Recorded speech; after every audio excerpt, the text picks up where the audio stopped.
كتاب الله دستوري وخير الخلق أسوتنا.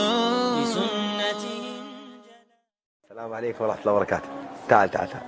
تبحث عن رزق، تبحث عن مغفرة، تبحث عن هداية، جبت لكم الحل.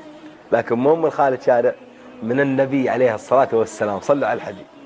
جاء أعرابي إلى النبي عليه الصلاة والسلام قال: يا رسول الله علمني في الإسلام خيرا. قال النبي عليه الصلاة والسلام: قل سبحان الله والحمد لله ولا إله إلا الله والله أكبر.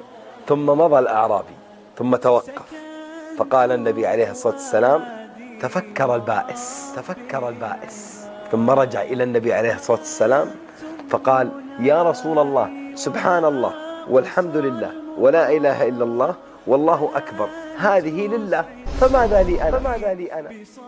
فقال النبي عليه الصلاة والسلام: يا أعرابي، إذا قلت سبحان الله قال الله صدقت، وإذا قلت الحمد لله قال الله صدقت، وإذا قلت لا إله إلا الله قال الله صدقت، وإذا قلت الله أكبر قال الله صدقت، ثم قلت بعدهن: اللهم اهدني قال الله قد فعلت، اللهم اغفر لي قال الله قد فعلت، اللهم ارزقني قال الله قد فعلت. ثم صرهن الأعرابي 7 ثم مضى.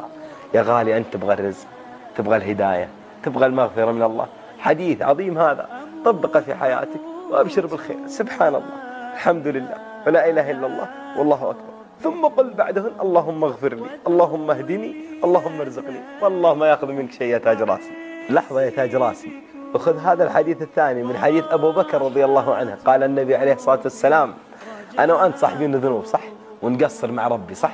قال النبي عليه الصلاة والسلام: ما من رجل يذنب ذنبا فيتوضأ فيحسن وضوءه ثم يصلي ركعتين ثم يستغفر الله إلا غفر له.